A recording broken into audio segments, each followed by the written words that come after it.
Alright everyone, the other day one of the grossest miscarriages of justice in U.S. history actually happened, and the legacy media is talking about it a little bit, but they're not telling people the entire truth. Ghislaine Maxwell, who trafficked thousands of individuals to thousands of other individuals for Epstein over the course of decades, probably committing literally thousands of felonies, only 5 of which they actually prosecuted her on magically, got a sweetheart deal. She got sentenced to 20 years in prison. There are so many legal problems with this that it boggles the mind, and a lot of people don't know anything about the subject, so let me try to explain why this is so problematic.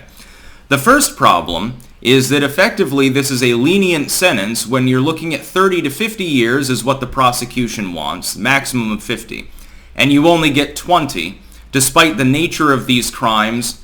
That's rather telling. Now, of course, she may get Epstein. That's the ultimate sentence. It's the death sentence. Kevin Spacey's people, Clinton's people, and a whole lot of people who would like her to be dead so that she can't ever squeal on them. But given the alternative, let's say she doesn't get Epstein. Number one, she's going to a low-security federal facility. She's not going to a Supermax or something like that. Low-security federal facilities are among the safest, cleanest, and best places to be if you have to be in prison. I've spoken over the course of many, many years with people who've been in juvenile detention, under house arrest, in county jails, in low-level state prisons, mid-grade state prisons, higher security facilities, fed at the low and mid-level. I get to talk to a lot of people. I've talked to a lot of cons. The one thing that I gather, almost universally, the worst place to be is a county jail, because then you get all the drunks and meth heads and shit like that. They're not in the prison long term. They tend to be in the jail. That's where people in the drunk tank sing drunkenly at night and keep you up till 3 a.m. So county jail, which is where most of these people are going to be, is actually the worst. Federal facilities are better run. The standards are more stringent. A low-security federal facility is even cushier. She's effectively going to spend whatever time she serves, and I guarantee it won't be 20 years. Just to be clear, there are a few complicating factors here. For instance, a judge can suspend the sentence at any given time, and basically she just goes out with a suspended sentence and just can't re-offend, and she's free to go. Conditional release probably, but she can easily disappear across the border and end up seen in Monaco or something like that. So she will get out probably before she dies, unless she's Epstein. She is 60, so technically this would make her really, really old when she gets out. There are problems. The low-security facility she's going to be in, and I don't think the facility's been chosen yet, is effectively fucking college dorms. It's like the kind of jails you get for everyone, other than the really supermax offenders, up in Scandinavia. You're not going to get shitty food. It'll be somewhat better. The food will be edible. The people that are cooking it actually know what they're doing. Instead of having some convict with no cooking experience beyond toasting a waffle, you get Sodexo cooks there. That's number one. Low security. There's really no chance of violence. It's going to be a women's section, which means that Ghislaine Maxwell, who is a raging lesbian, by the way, will have a whole bevy of troubled young ladies wandering past her and pissing in her presence. This is totally not going to be a goddamn fucking problem. It's totally not a problem. This facility, because it's federal, will have ties to people she trafficked to. She's going to get an awful lot of deference. I would be very surprised if she doesn't get supervised walks around the countryside surrounding the jail, and special food, and more lenient time scheduling, and all of these things. She will automatically get all of her good behavior credit, which is a maximum of about, I think it's 50 days per year served, assuming that you're a really, really good prisoner. And you have to have at least a year and a day in the prison as a sentence to get any of that behavior credit. That'll knock several years off of her sentence. She's also served 2 of those years already. She's been in prison for 2 years now, almost to the day. She's going to get good behavior for those, I'm sure, too, even though there have been numerous spats with authorities, and actually she's been anything but a model prisoner who is known for complaining constantly.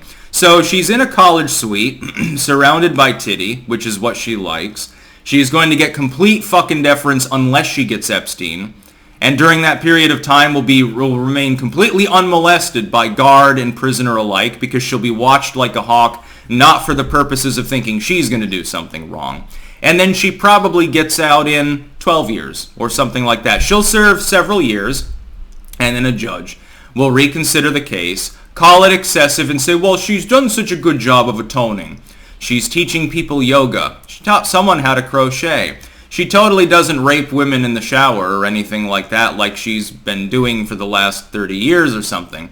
Well, we're just going to let her go on conditional release. She has to wear an ankle bracelet and check in every 6 months with a parole officer, and don't smoke crack with Hunter, and please don't traffic children to any more rich people.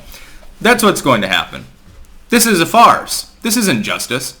For what she did, I don't believe in throwing the book at most nonviolent offenders. Human trafficking is not a nonviolent offense. Okay, yeah, you didn't bash them over the head and drag them into the brothel. You went out and you were securing like 13, 14-year-old kids with troubled homes to fly into a special private island in order to service a bunch of bankers and politicians and athletes and celebrities and shit. By the way, we're never going to get the clientele list.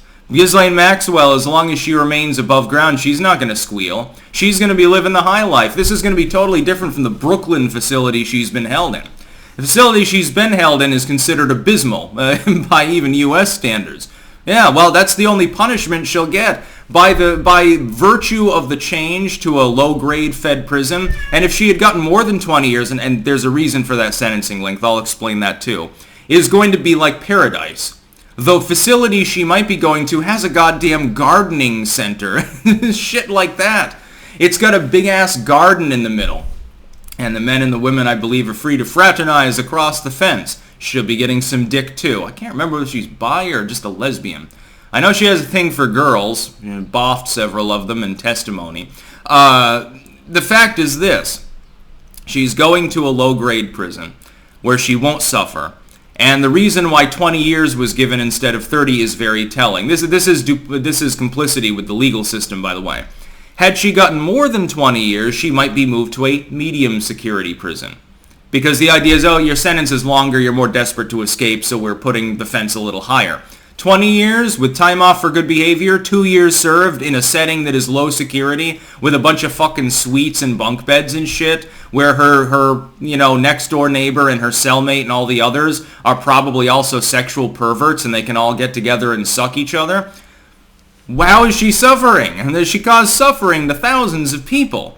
20 years? That's a goddamn joke. As I've often said, the law is like a spider's web. The wasps go free and the flies get caught. The fact is that if a normal person without a bunch of money was peddling this many kids and teens and even young adults in some cases, and college-age kids, apparently not everyone at the island was there for the minors. Some of them just wanted pussy, or dick maybe. If you were a normal person, you would have gotten the 50 years. And you probably wouldn't have gotten, good behavior credit or anything, and you definitely wouldn't be sent to a low-security facility where you could reoffend over and over behind the comfort of your prison bars in your nice little suite with your double-wide cot. That's about all. Peace out.